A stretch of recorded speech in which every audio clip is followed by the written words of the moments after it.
ನಮಸ್ತೆ, ನಾನು ಯೋಗಾಚಾರ್ಯ ರವಿನಾಥರ. ಮುದ್ರೆಗಳನ್ನು ನಾವು ನೋಡ್ತಾ ಇದ್ದೇವೆ. ಈ ದಿನ ಮಾಡ್ತಕ್ಕಂಥ ಮುದ್ರೆ ಸಮಾನ ಮುದ್ರೆ ಅಂತ ಹೇಳ್ತೇವೆ. ಇದಕ್ಕೆ ಇನ್ನೊಂದು ಹೆಸರು ಸಂಕಲ್ಪ ಮುದ್ರೆ ಅಂತ ಹೇಳ್ತೇವೆ. ಇದು ಶರೀರವನ್ನು ಸಮಾನ ವಾಯು ಅಂತ ಏನು ಬರುತ್ತೆ ಪಂಚಪ್ರಾಣಗಳಲ್ಲಿ ಬಾಡಿನ ಬ್ಯಾಲೆನ್ಸ್ ಮಾಡ್ತಕ್ಕಂಥದ್ದು, ಕರೆಕ್ಟಾಗಿ ಬ್ಯಾಲೆನ್ಸ್ ಮಾಡ್ತಕ್ಕಂಥದ್ದು. ಜೊತೆಗೆ ನಾವು ಸಂಕಲ್ಪ ಅಂದರೆ ನಾವೇನು ಸಂಕಲ್ಪ ದೇವಸ್ಥಾನದಲ್ಲಿ ಸಂಕಲ್ಪ ಮಾಡಿ ಅಂತ ಹೇಳ್ತಾರೆ ಪೂಜಾರಿಗಳು. ನಾವೇ ನಮಗೇನು ಬೇಕಾಗಿದೆ ಸಂಕಲ್ಪವನ್ನು ಮಾಡಿಕೊಂಡು ಈ 5 ಬೆರಳ ತುದಿಗಳು ಹೆಬ್ಬೆರಳಿನ ತುದಿಗೆ ಪ್ರೆಸ್ ಆಗಬೇಕಿತ್ತು. ಈಗ ನಾವು ಕರೆಕ್ಟಾಗಿ ನೋಡಿದಾಗ ಈಗ ಪ್ರೆಸ್ ಆಗಬೇಕು ಎರಡೂ ಕೈನಲ್ಲಿ. ಕೆಲವ್ರಿಗೇನಾಗುತ್ತೆ ಈ ಥರ ಕರೆಕ್ಟಾಗಿ ಜೋಡಿಸ್ಕೊಳ್ಳೋಕ್ಕಾಗೋದಿಲ್ಲ. ಯಾವುದಾದ್ರೂ ಬೆರಳು ಟಚ್ ಆಗಿಲ್ಲ ಅಥವಾ ಒಂದು ಬೆರಳು ಮೇಲೆ ಬಂದಿದೆ, ಒಂದು ಬೆರಳು ಕೆಳಗಡೆ ಬಂದಿದೆ ಅಂತಂದರೆ ನಿಮಗೆ ಪ್ರಾಬ್ಲಮ್ ಇದೆ ಅಂತ ಅರ್ಥ.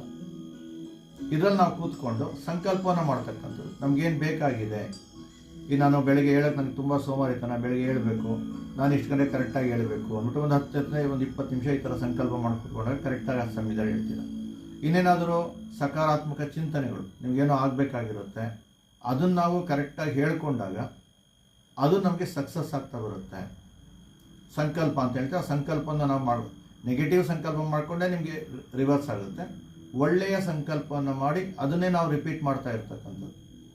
ಹಾಗೆಯೇ ನಮ್ಮ ಶರೀರದಲ್ಲಿ ಎಲ್ಲರೂ ನೋವಿದ್ರೆ, ಅಲ್ಲಿಗೆ ಫುಲ್ ಪೇಯ್ನ್ ಅಲ್ಲ, ಒಂದು ಕಾಯಿನಷ್ಟು ಎಲ್ಲರೂ ನೋವಿದ್ರೆ, ನಾವು ಎಲ್ಲೋ ನೋವಿದೆ, ತಲೆನೋವಿದೆ, ಇಲ್ಲ ಎಲ್ಲೋ ಚೆಸ್ಟ್ನಲ್ಲಿ ಕ್ಯಾಚ್ ಆಗಿದೆ, ಪಿನ್ ಪಾಯಿಂಟೆಡ್ ಪೇಯ್ನ್ ಅಂತ ಹೇಳ್ತೇವೆ.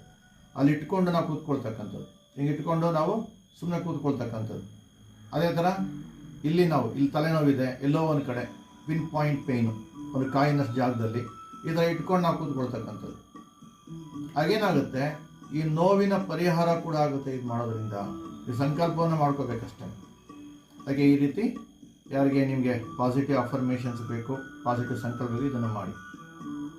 ಇಂದಿನ ವಿಡಿಯೋ ನಿಮಗೆ ಇಷ್ಟ ಆಗಿದರೆ ಲೈಕ್, ಶೇರ್ ಆ್ಯಂಡ್ ಸಬ್ಸ್ಕ್ರೈಬ್ ಮಾಡಿ. ನಿಮಗೇನಾದ್ರು ಡೌಟ್ ಇದ್ದರೆ ಕಾಮೆಂಟ್ ಬಾಕ್ಸ್ನಲ್ಲಿ ಹಾಕ್ಬೋದು, ಇಲ್ಲ ಮೇಲಿನ ಫೋನ್ ನಮಗೆ ಫೋನ್ ಮಾಡ್ಬೋದು. ಧನ್ಯವಾದಗಳು. ನಮಸ್ತೆ.